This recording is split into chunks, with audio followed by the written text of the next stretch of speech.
Hello everyone, this is MMA Sherdog for the Bluff to Spot High Stakes course. In this video I am going to discuss 3bet pots out of position. Playing well out of position in a large pot is complicated and your stack is often going to be at risk. So it's very important that we set up a well thought out strategy, which starts out pre-flop. 3bet pots out of position are played similarly to blind versus blind spots. So except the main difference is that your range is much tighter. So in positions range is also going to be much tighter. Adjustments to your opponents are extremely important. Let's say we're in a button versus small blind situation. Some villains open about 40% on the button, some people in the 50s. So of course you're not going to 3bet the same range against those two different villains. If they open smaller, you will be 3betting smaller. If they open larger, you will be 3betting larger. If they overfold the 3bets, you can 3bet a bit more. If they underfold, you have to be careful not 3bet too often. You also have to check out their 4bet range and just how they play in general. Stack depth is also very important. Maybe there's a recreational player in the big blind and therefore the button may be opening a bit more. That means you can 3bet a wider range because there's more obvious folds in his range. So every situation is a little bit different. So make sure to not play purely based off a chart. Make adjustments to villain when you can. When playing deep stacked, you should avoid hands that play very badly out of position. A hand like King Jack offsuit, for instance, plays much worse 200 big blinds deep than, let's say, 40 big blinds deep. Hands like medium pocket pairs, suited aces, suited kings, play much better because of their nut making ability. When short, you mainly have to play high card hands because they'll be blocking villains 4bet shoves for, let's say, 40 big blinds, and you also have more playability in a 3bet pot. So how do we approach the flop? Our strategy changes versus different positions. So if we're small blind versus button, we'll be 3betting around a 15 to 20% range. I do not recommend adding any flat calls. So villain's range is going to be around 20% wide. Whereas if we play, let's say, small blind versus MP, villain's range is going to be half as wide as is ours. So when both ranges are very strong, we are more polarized in general. It's not as easy to just c-bet really small with, let's say, a hand like ace-king and then check it down and win against, let's say, ace-queen, ace-jack.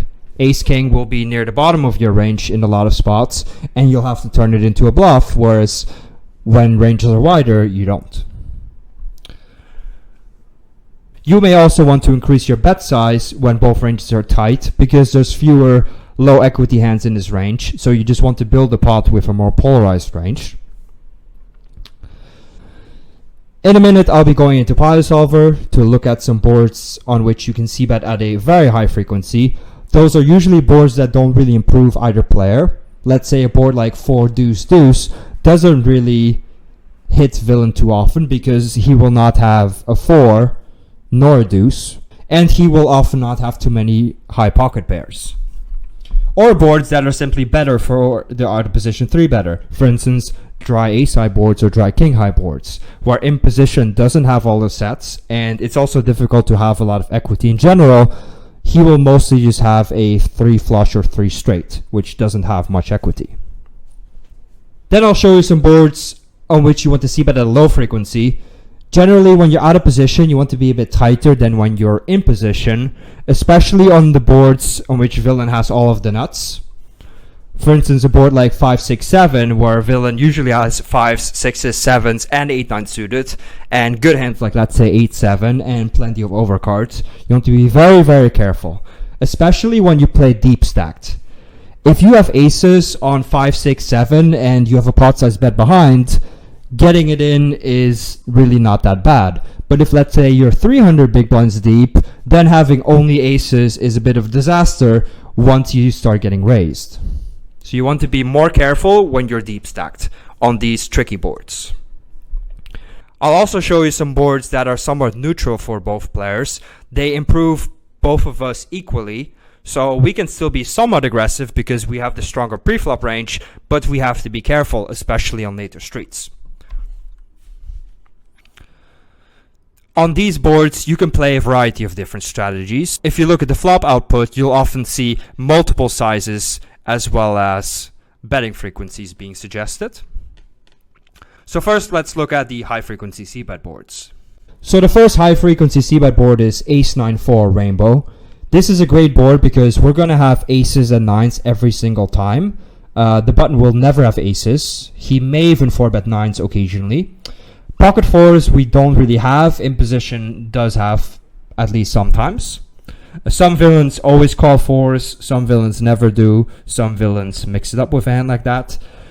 The other reason why this board is so good for us is because it doesn't really improve imposition with anything else. He has top pairs, but he doesn't have any straight draws, he doesn't have any flush draws, he doesn't have any overcards to the ace, obviously. So if you have an ace on this board, either you're very far ahead or very far behind.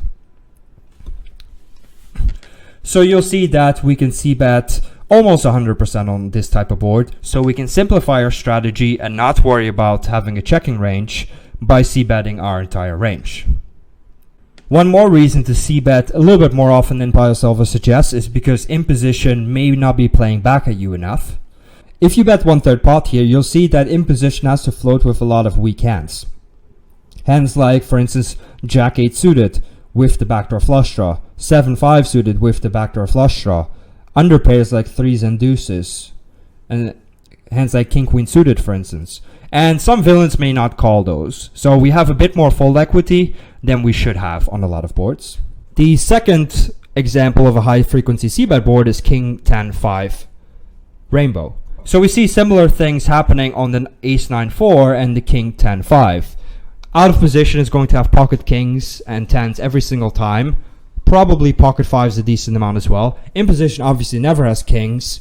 Tens he'll probably mix it up with, and fives, to be fair, he'll probably have. He's going to have a bit more equity now because he's going to have at least some straight draws, but he also has a lot of middling cards that just have almost nothing. So you see that this board is still very good for out of position, and we can c-bet around 95% of the time. So we can simplify that again and c-bet our full range. And again, similar to the Ace-9-4 board, imposition can't really fold much. So we can only fold around 26% in imposition shoes, whereas some villains may fold somewhere in the 30s or even in the 40s. So you have more fold equity than you should have. Be careful though, if you slightly over c-bet the flop and villains are a little bit too tight, then on the turn you have to be extra tight yourself out of position. Example 3 is 7-6-5 flush draw. The previous two examples were button versus small blind spots. In this spot, it's small blind versus middle position. So you see that we c-bet only 15% of the time. And that's because imposition has all of the sets, 8-9 suited, all the overcards with backdoor flush draws and actual flush draws. It's very difficult for imposition to not have much equity. And out of position will not have any sets when playing small blind versus middle position either. So you can play a couple of different strategies here. You can just c-bet sometimes. You can even check your whole range if you like. Just remember that the deeper you get, the uglier the situation is for you. Once we have a checking range here, we also have to include some check raises. Since we have a checking range on 7-6-5, we have to build a strategy versus imposition stabs. In this sim, we're checking 100% of our range. As I said, you can have c-bets as well. Just be careful that you don't over c-bet a board like this, especially when deep stacked. So once we check our full range, imposition stab small at a somewhat high frequency, which makes sense because the board is so good for him. So you see we're check raising quite often here. So we're check raising basically a bit of everything. We can't fold much because we're getting great odds. And we have all the good hands as well when it comes to overpairs and flush draws. So we're check raising all kinds of hands here. We're check raising some mergey hands, like for instance 8-7 suited sometimes. It's a hand that blocks some of imposition's nutted hands, and once imposition shoves all in, you can't call the shove. And then at a lower frequency, we're also check raising some hands like, for instance, nines, pocket queens, pocket kings, all hands that are pretty good. And once you check raise and villain jams all in, you are getting the odds to call, even though you're not loving it.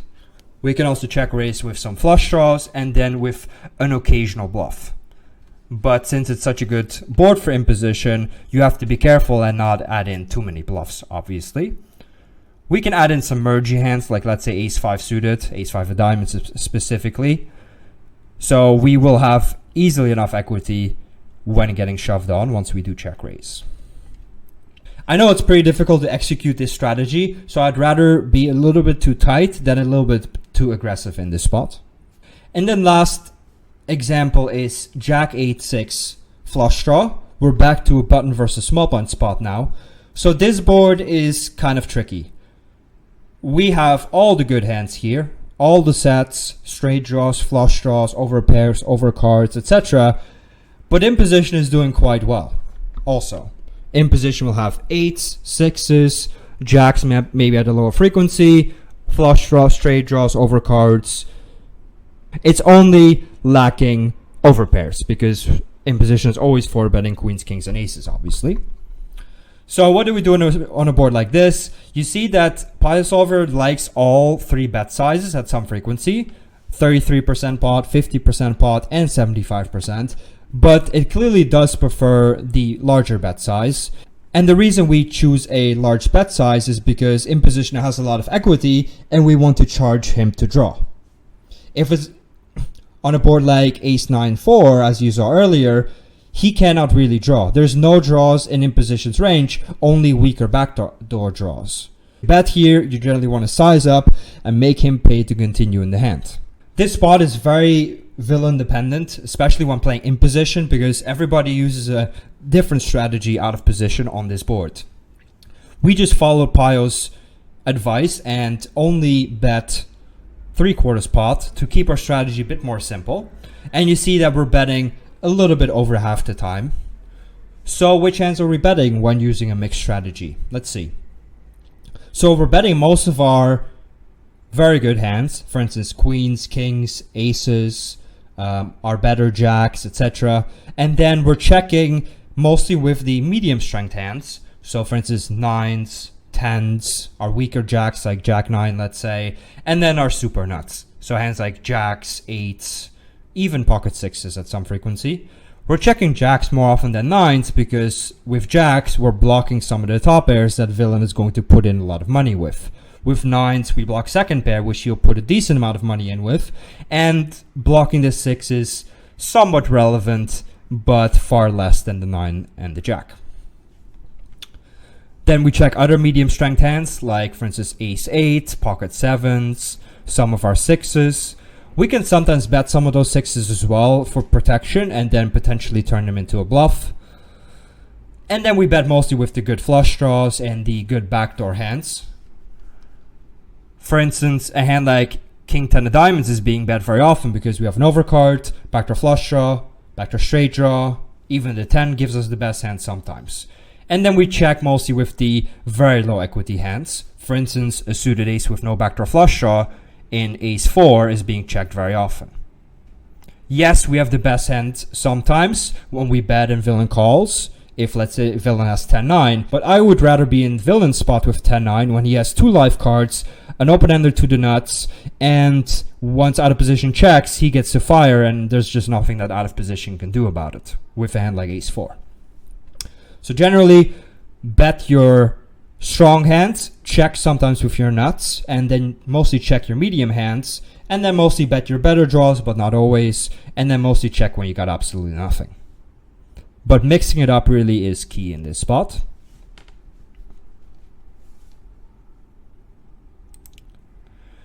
When we bet much larger on the flop, you see that imposition folds far more, around 40%, whereas in the previous example, villain was folding somewhere in the mid-20s.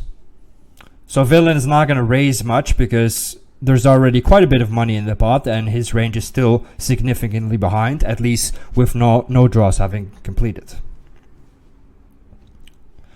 Some villains choose to not raise the flop at all, some villains do.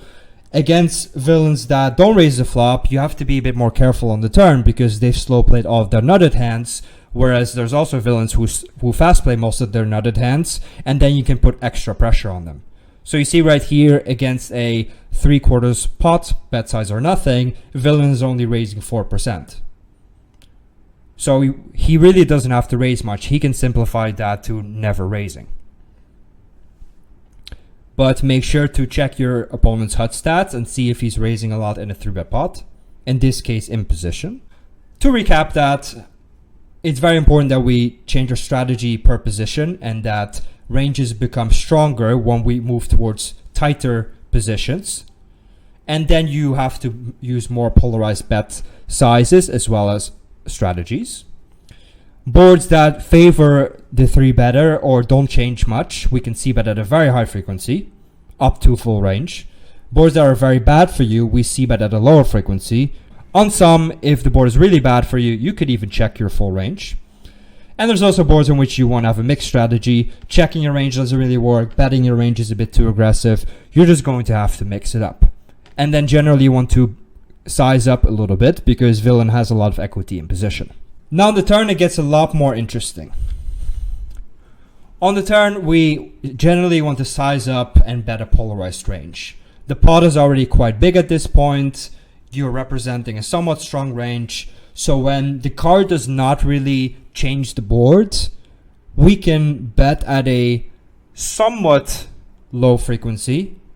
But when we do bet, we bet fairly large, aiming to go all in on some safe rivers. On cards that are bad for you, you have to pot control as much as you can. Villain will improve often, and because you're out of position, you cannot pot control, so your stack will be at risk. So you don't want to bet and, for instance, get raised a lot and be put in a horrible spot. Which brings me to point number 3, you really have to mix it up. You cannot only check hands like ace king high or let's say bottom pair, you also have to check nutted hands, draws, and everything in between. Otherwise, villain will stab the turn at a high frequency and you're just not going to do anything about it. And then you'll just end up check folding often, or maybe you tank call the turn and then you fold the river, which means that you'll be run over. One way of combating the turn stab is by check raising all in at a high frequency.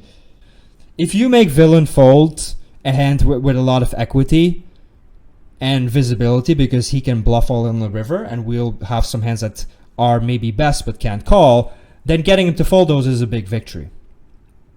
And therefore it's also very important to adjust to your opponent.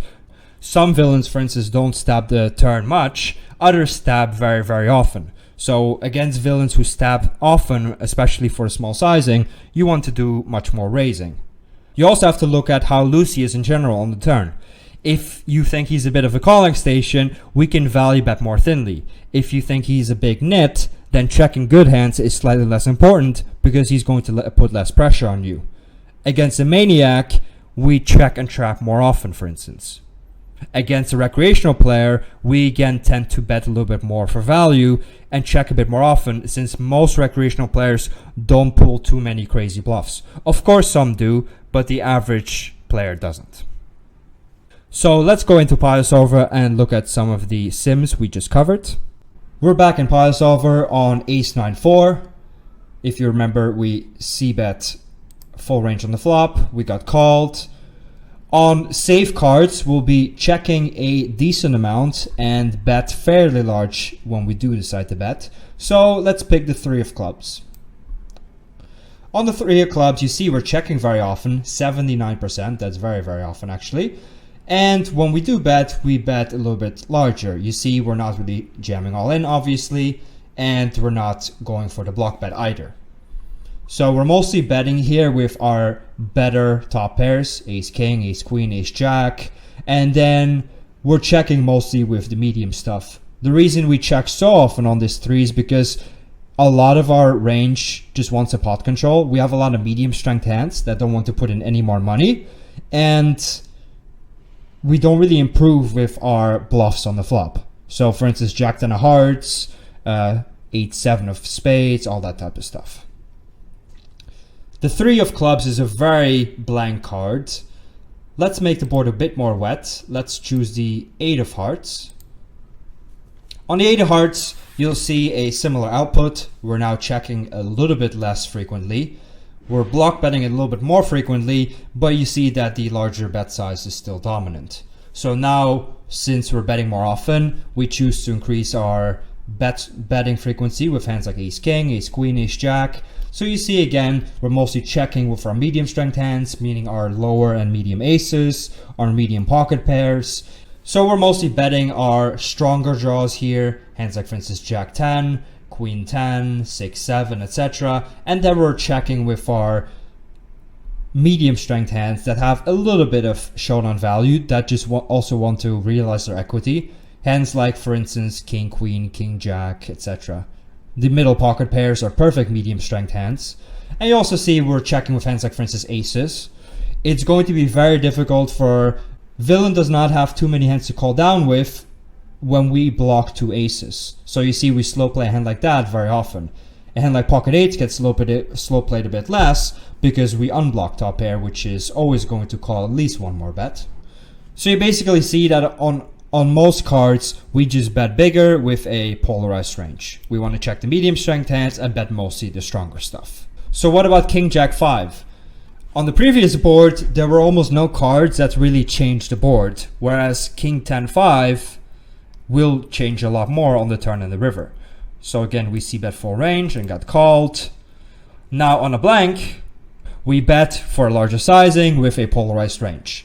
Because we have a lot more hands with high equity, you see we're betting much more often on this board than on the previous board. Now we're betting somewhere between 50 and 60% of the time. So you see right here, we're mostly fast playing our good hands again. You know, hands like ace king, king queen, king jack, etc. Sometimes checking weaker kings, checking some of our medium strength hands like queens, jacks, a lot of our 10s. And then checking with our other medium strength hands like 9s, 8s, and our absolute nothing. So let's say we got a hand like, with hands like ace-6 of hearts, let's say you want to check sometimes because we basically have no equity. We have the best hand occasionally and we just wanted to go check, check, and then realize a bit of equity. You see similar tendencies here with sets, pocket kings mostly being checked, pocket 10s as well. With pocket 5s, you generally want to keep on betting. The concept is similar to the concept with 6s on jack 8-6, where you unblock top and second pair. And then we're betting with most of our high equity draws, like let's say 6, 7, queen, jack, etc. And the weaker draws are being bet a little bit less often. For instance, a hand like queen 9, which only has a gut shot and not to the nuts, we obviously bet less often than queen, jack. But we're still betting it sometimes, especially with the flush draw. When it comes to ace highs, we're checking some of them. Hands like ace, queen, ace, jack, for instance, because they have decent showdown value. Especially if we have the flush draw as well, we're checking a decent amount. We want to have some flush draws in our turn checking range so we can check call or check raise all in. The 4 is a very optimistic card for us though. Let's look at a scarier card. Let's pick the 9 of diamonds. So you see on a card like the 9 of diamonds, the small bet size is now used more often than the large bet size. We're still checking around the same frequency. So because imposition improves with 9s, 10-9, king 10, queen jack, some other hands now have more equity, we have to be much more careful. On this turn, you can kind of decide what you want to do. You can keep on betting at a higher frequency for small sizing, or you can slow down a bit and just bet larger. I would recommend the latter strategy. So you see right here, all of our hands are checking at a higher frequency. Our decent hands, our nothing hands, our nuts, and everything in between. Something similar happens on a card like an ace. The ace is a good card for us, obviously, especially when we bet our whole range. But imposition hits this card as well.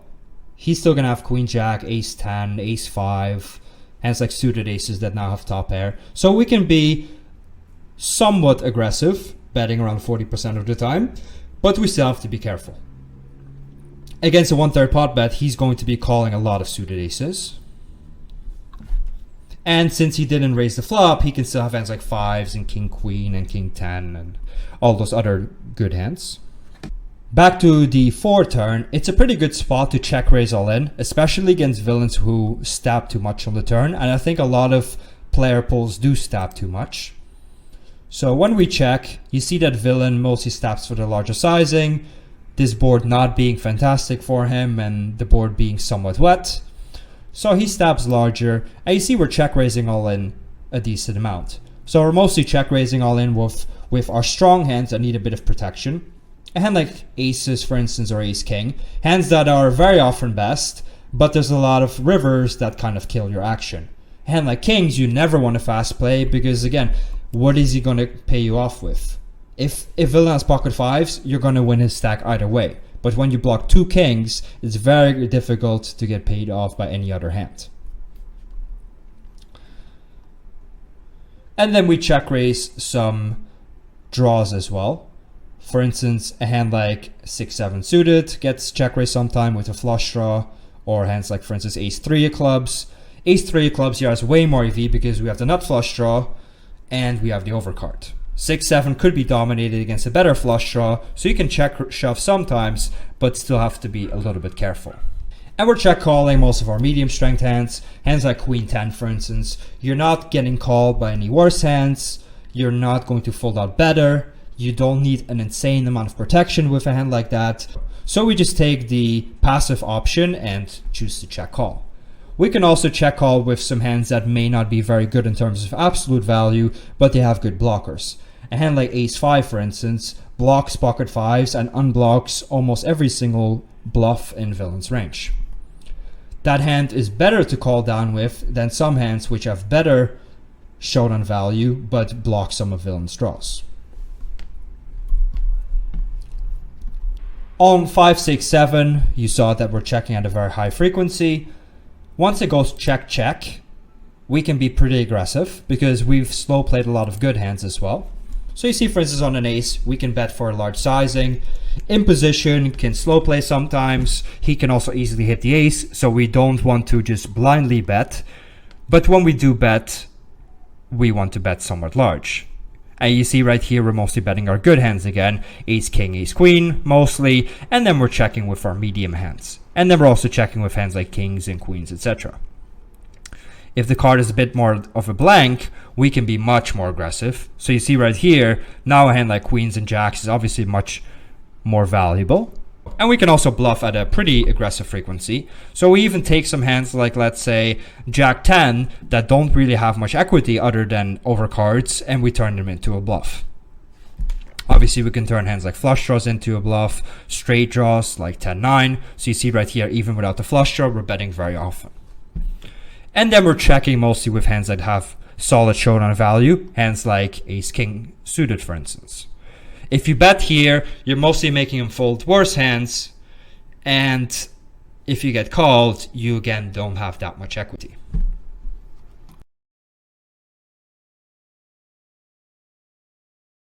In case villain did stab, we check called. Let's see what we should do on various turns.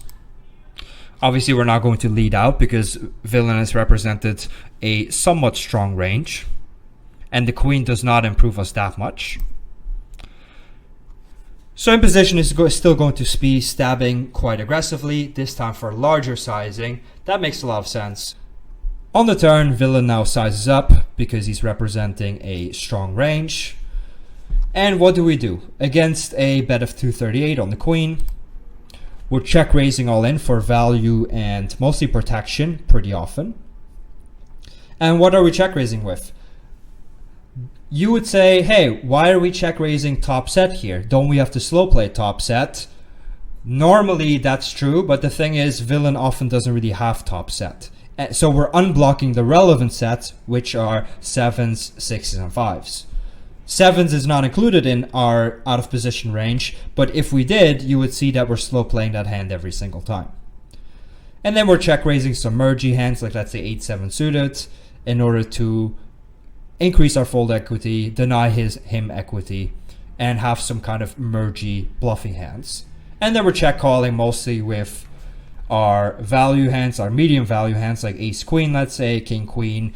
Those are hands that don't need that much protection and are simply too weak to be shoving with, but way too strong to be folding with. And hands like, for instance, 10s are being folded because we block occasional bluffs like 10-9, and if we're behind, we can be dead or have 2 outs. Jack 8-6 is going to be the most difficult hand to play because on almost every single turn, the board will change significantly. We bet large on the flop and got a call.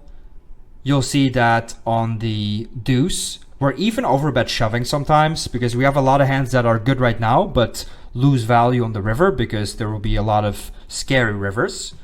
And when we don't go all in, we still bet quite large because, again, we want to get value with a polarized range and protection is very important. So block betting is not a thing at all. And then you see similar tendencies. We're mostly fast playing our pretty good but not amazing hands. For instance, a hand like pocket queens, pocket kings, pocket aces, etc. And we're mostly slow playing our medium strength hands, let's say our weaker jacks, pocket tens, hands like ace king of hearts, which has a bit of showdown value, as well as 2 clean overcards. And then we're checking with our absolute nothing. So if we have a hand like ace 5 of spades, let's say, yes, we have the best hand very often, but we don't want to put in more money. And then we mostly bet with our stronger draws and check the weaker ones. But you cannot only bet your stronger draws because you'll end up over bluffing and villain can respond by being overly tight. And you see here we are checking jacks again, unlike in the previous example, as well as pocket eights. Once we check, you see villain stabbing 1/3 pot, and you're wondering why, because his range is somewhat strong for betting, and that's because the pot is already so big. He doesn't have to go really big in order to get all the money in by the river. And you can probably predict that we're going to be fast playing very often here. So you see, we're actually check raising 27% of the time, which is pretty crazy. And protection is so important on a board like this because almost any river changes the board. So you see, when we do check hands like kings or queens, we're always fast playing. We're always slow playing hands like jacks that need a bit less protection. And then we're also fast playing even some of the other medium strength hands, such as like jack 10, king jack, etc. And then we can also check raise some draws, but be careful not to check raise too many very weak draws. Hands like ace 4 hearts work perfectly because we have the nut flush draw and we'll be dominating some weaker combo draws. And also with ace 4 of hearts, we unblock almost every single bluff. Hands like, for instance, 10-9, queen 10, 9-7, etc. So ace 4 suited has a ton of EV on this turn. As I said, the deuce is a bit of a dream card. Let's make the board a bit more scary. So let's pick a 3. You see that on a 3, instead of overbet jamming, we now start using a combination of block bets and larger bets. The 3 is one of the least scary flush cards because the 3 itself doesn't improve villain. If you pick a higher heart, like for instance the 10 of hearts, on which villain also has straights and 2 pairs, you see that we're much more careful. We're only betting small now and we're checking very often. So even good hands, like for instance ace king of hearts, again, we check quite often. Even ace 4 of hearts, we now check quite often. So when the card is really scary, you have to be very, very careful and check almost everything. Now, if we pick a king of diamonds, this makes the board much more draw heavy, of course, because especially out of position is going to add a lot of gut shots and open-enders. This card is obviously much better for out of position as well. The king is a high card, which is generally better for the pre-flop aggressor. And you see again, we're fast playing quite often. And we're even fast playing some of our mergy hands, like for instance ace jack, a hand which is good very, very often, but again needs lots of protection. I do think this turn strategy on the king is a little bit unrealistic because villain is not going to be playing back appropriately. On a queen, the strategy gets even more confusing because now it uses all 3 bet sizes at a very similar frequency. So I would just pick one, generally the one in the middle, and stick to that. The queen is a neutral card. In position is going to have all the 10-9 suited, queen jacks, maybe queen eights, some hands like queen x of hearts. So he improves quite often. At the same time, we also improve with hands like pocket queens, 10-9, etc. So if anything, it's a little bit better for out of position. So we're still very aggressive, as you can tell by our betting frequency, which is around 75%. And then I would tend to pick a somewhat large but not huge sizing. Protection is a little bit less important than on the previous board, but it is still a fairly important factor. So if I had to choose one sizing, I would go for the medium one, not only because it's being used slightly more often, but because it's easier to merge your strategy into one sizing. It's a good tip in general to pick the medium bet size whenever the solver uses 3 bet sizes at a similar frequency. It's of course impossible to execute this output in reality using 3 sizes at a similar frequency. You'll end up making very large mistakes, and villain can usually see through your strategy and exploit you. Let's recap that. You saw that on the good boards for our range, we're mostly sizing up on the turn, especially when the card is not bad for us. And on those good boards, there's not as many bad cards for us. On the bad boards where we did check a decent amount, we can be pretty aggressive with our delay C bets because we checked most, if not all of our good hands on the flop. Now, the better the card is for you, the more you want to bet and the bigger you want to bet. Make sure to mix it up, especially with hands that can check call the turn, your medium strength hands mostly, as well as hands that can check raise, so you don't allow villain to just blindly stab and then take his hand to showdown or run you over with a lot of river aggression. You do that by check raising all in to deny him equity. And make sure to adjust based on your opponent, because every villain plays significantly differently. As an example, almost everybody opens roughly the same under the gun range nowadays, so you can't really exploit your opponent much because everybody plays the same. But once you're on the turn in a big pot, everybody plays completely differently. So using one strategy versus the whole pool is going to leave money on the table. Last but not least, the river. On the river, you'll see that we're going all in on safe cards. On, for instance, ace 9-4, on the 3 turn, we kept betting aggressively. If the river doesn't change anything, our value hands are still looking good, so we can continue to be aggressive. And we cannot expect our opponent to bet for us very often because we will be checking a somewhat polarized range. So it's hard for him to get thin value. If the card is bad for us, we have to pot control, which means we have to check lots of good hands as well, and not just check the strong hands that are now medium strength, otherwise we'll get run over once again. Villain's going to be checking back most of the time, so we can go for a pretty aggressive bet check bet line. We were going to check raise lots of pretty good hands, like let's say our overpairs and our combo draws, etc. So we'll have quite a few nutted hands on especially blanks. Even on runouts that complete a lot of draws, because villain would have often stabbed those draws as well. So we have to make sure to put in a lot of money when the turn goes check, check. On ace 9-4, remember we bet large on the 8. In position is going to fast play sometimes, but not too often. The board is not too draw heavy, and it's also just not very good for in position. So he calls, and let's look at a blank. Again, there's not that many pure blanks on this river. So if we pick a deuce, which is about as blank as it gets, it only really improves ace deuce suited in position shoes.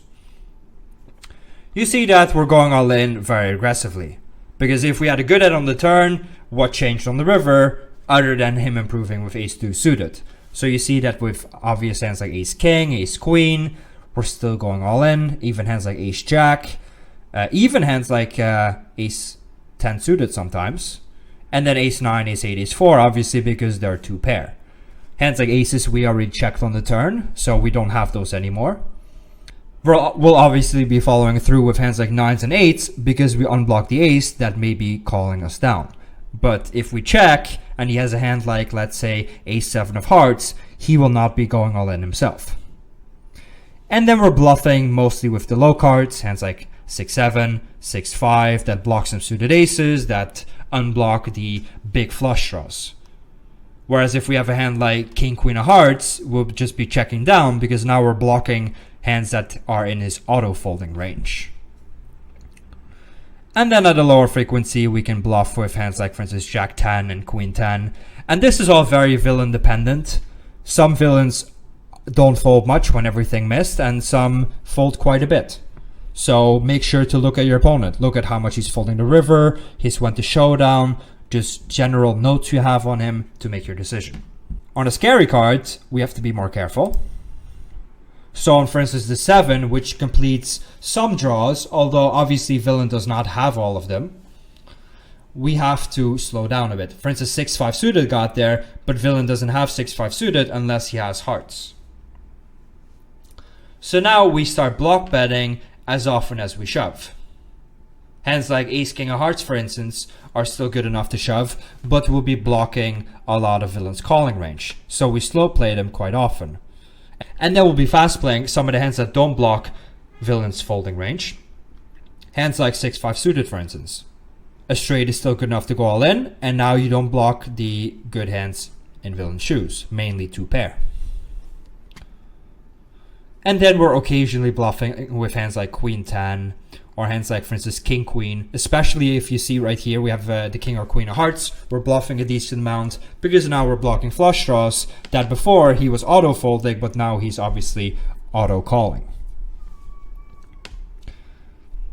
And you also saw we're checking some really good hands. For instance, a hand like ace 9 suited, which blocks 2 paired and the flush, is just going to be checked every single time.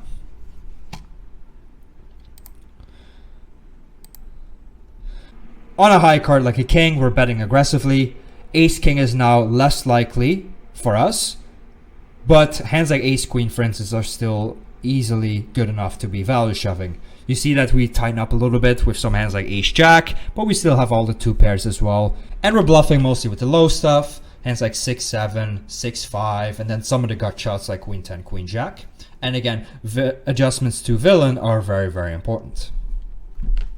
So once we check on the king and in position jams, which hands are we calling? You see that we're mainly calling our pretty good hands like ace jack and ace 10, simply because we're too high up in terms of hand strength. And then we're calling some hands which have good blockers. For instance, a hand like king queen is not that great in terms of absolute value, but we do unblock a lot of his draws. Whereas, for instance, a hand like pocket 10s is awful to call with because now we block a lot of draws.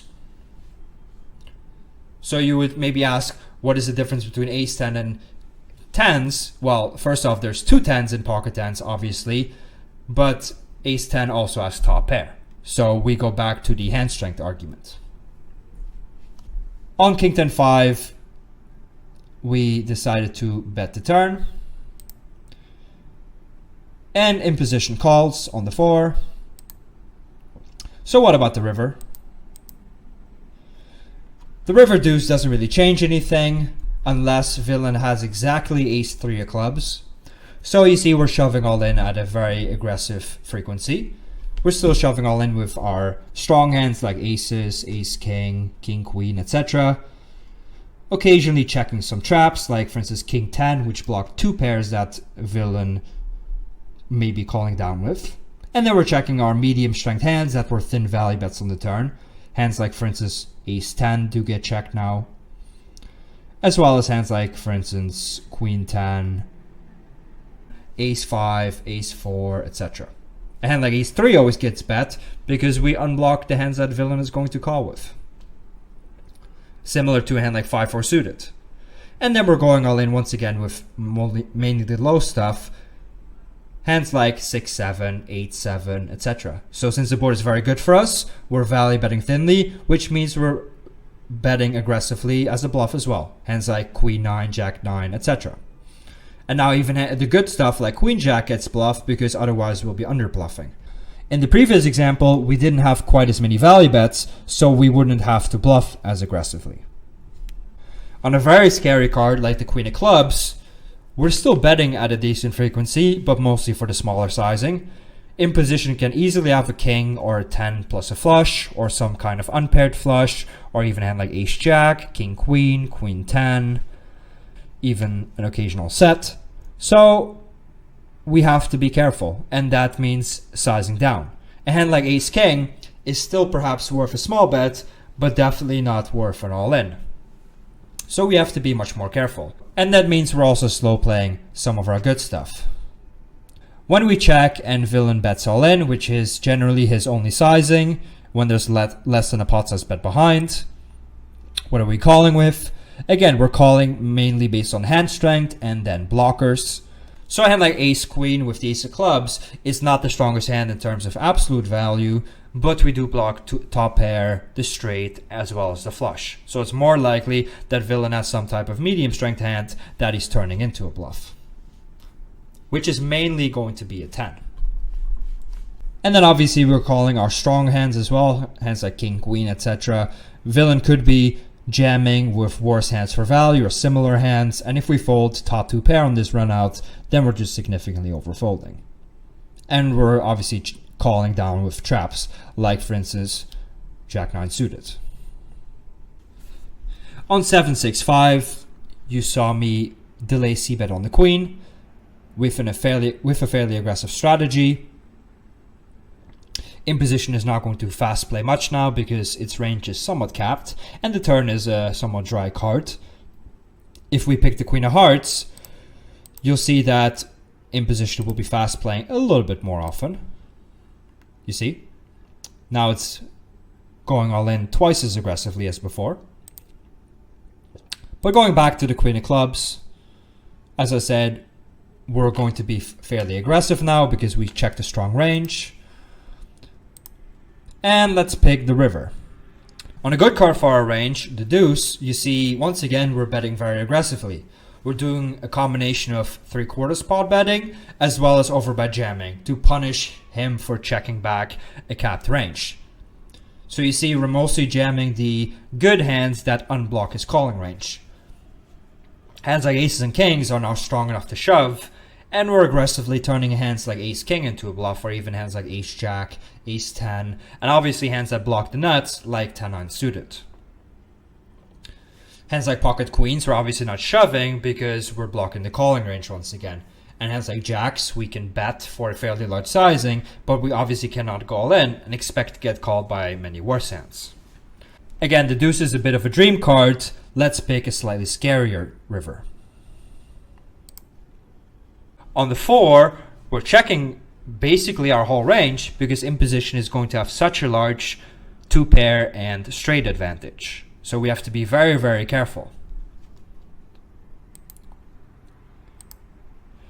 On the 10 of diamonds, you see again we're betting at a decent frequency, but we're betting smaller. In position can still easily have pocket 10s, queen 10 or a flush.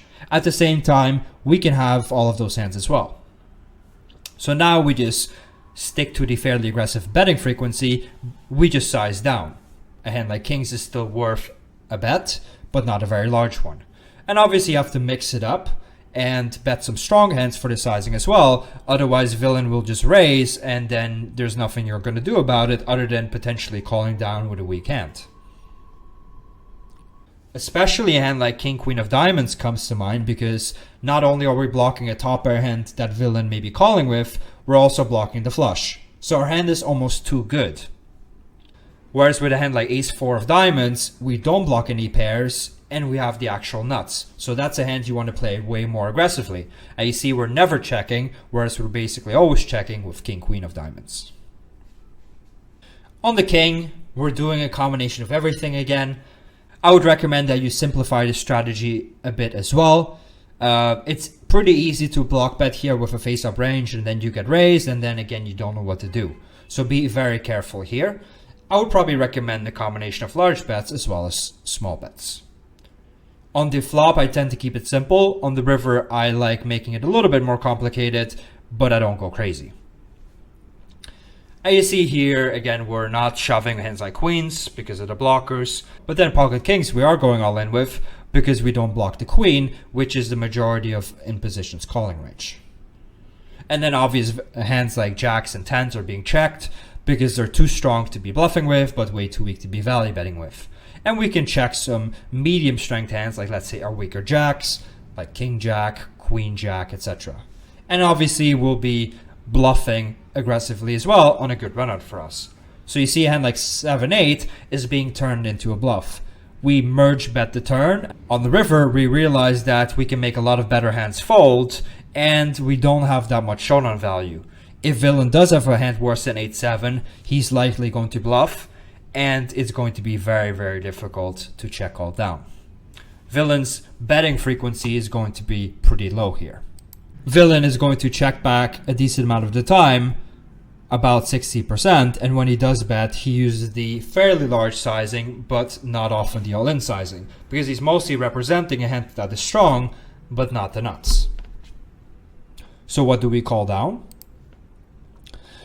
We're going to go all in aggressively, obviously, and then again we call down based on mostly hand strength as well as blockers. A hand like ace queen is an obvious call because our hand is very strong, and also we block hands like queens, ace king, etc. And we'll be unblocking the medium hands that villain turns into a bluff. Hands like pocket nines and pocket eights are now obviously much weaker because of the terrible runout. On to the last example, jack 8-6. You saw me betting large on the 3 because of the protection factor. Because of that, in position also fast plays a lot. So there's going to be a very low SPR on the river, as you can see. So right now we're going all in pretty aggressively because, you know, the good hands in our range still want to bet all in. They're not scared of the 3. We have to be careful not to just bluff every hand in our range because the SPR is so low that now in position is getting great pot odds. If we're playing a deep stack spot, you would see that we'd be going all in for a large sizing here, and therefore we can also bet more of our bluffs. And then you see that we're mostly again betting with the low stuff, like 5-4 suited for instance, and we're checking down the hands that block some of villain's calling range. Hands like for instance ace king of hearts. Even hands like for instance ace 4 of hearts, because we occasionally win a showdown and we do block the ace of hearts. The 4 of hearts is a bit less relevant. We also have to check some good hands because the pot is already huge, so it would be a disaster if we start folding a lot when getting such great odds. So we check, villain obviously only goes all in, and then we're not folding much because we're getting great pot odds and a lot of draws missed. And you see right here, once again, we're calling based on hand strength as well as blockers. So if we have a jack, obviously we're never folding. And then hands like pocket tens are normally going to be folds, but because of the pot odds, we simply can't fold that stuff. And then we mostly fold with our own bluffs and our very weakest value hands. We also have to attack the checking range. So on the 3 of turn, we check and it gets checked through. So you see that on the clean river, the 3, we're going all in sometimes because we had some hands that were going to check raise all in, but didn't. So we want to get back the value that we lost on the turn. And then we're obviously shoving with most of our pretty strong hands, like for instance, kings and queens, and then check with the draws that did not improve. So a hand like for instance, queen 10 of hearts was going to get check shoved sometimes on the turn, but on the river, we'll now be blocking the air that he auto folds. A lot of villains check back weak ranges, so make sure to attack aggressively with the bet check bet line. Of course, when you move up in stakes and face better opponents, you have to be more careful and play a more balanced strategy. Let's recap the river. We're going all in on safe rivers. Similar to the turn action, we use a large sizing, which in this case is all in, when the card does not hurt us, i.e. when it doesn't help villain. So if we bet a range that was strong on the turn and nothing changes, it's therefore still strong on the river. If the river is scary, we have to be careful and likely include some kind of smaller sizing, with which we'll be betting our medium strength hands and even some of our strongest hands. And when it gets checked through, we have to be aggressive with our bet check bet line. Not only do we have strong hands we didn't get to check raise all in with, but we are potentially exploiting villains which don't check back strong ranges. So he'll be forced to either call too many bad hands or overfold and give us the pot too often.